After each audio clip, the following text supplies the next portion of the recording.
Abiso sa mga motorista, may ilang saradong daan sa Caloocan ngayong araw ng Kalayaan. Kung saan-saan yan, alamin sa unang balita live ni Bea Pinlac. Bea?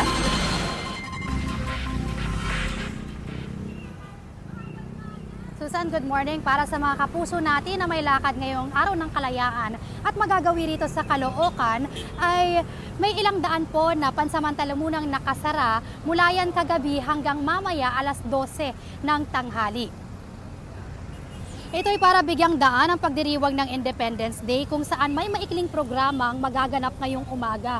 Ilan sa mga inaasahan dyan ay yung pagtataas at panunumpa sa watawat at pag-alay ng bulaklak. Ang mga pansamantalang nakasarang daan, ang 10th Avenue, Rizal Avenue papunta sa Monumento Circle, EDSA southbound mula B. Serrano hanggang Monumento at Samson Road mula Dagohoy hanggang Monumento. Pagtitiyak ng Caloocan LGU, may mga nakalaan naman na alternatibong ruta para sa mga motorista.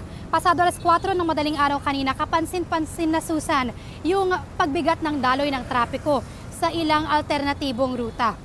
Ang ilang commuter na nakasalubog natin, naglakad na sa gitna ng ambon dahil hindi nga muna nakakadaan ang mga jeep at ibang pampasaherong sasakyan sa EDSA southbound. Susan, etong EDSA northbound, merong binuksan na zipper lane at hanggang sa mga oras na ito ay nakakaranas nga rito ng mabigat na daloy na trapiko. Pero kumpara sa kaninang madaling araw, medyo nagluwag-luwag na yung sitwasyon dahil marami na rin yung mga tauhan ng Caloocan LGU na tumutulong sa pagmando ng trapiko. Ulitin lang din natin, hanggang alas 12 ng tanghali lang naman po nakasara ang ilang daan dito sa Caloocan para bigyang daan yung pagdiriwang nila ng Independence Day.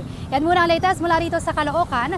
Bea Pinlac para sa GMA Integrated News. Gusto mo bang mauna sa mga balita? Mag-subscribe na sa GMA Integrated News sa YouTube at tumutok sa unang balita.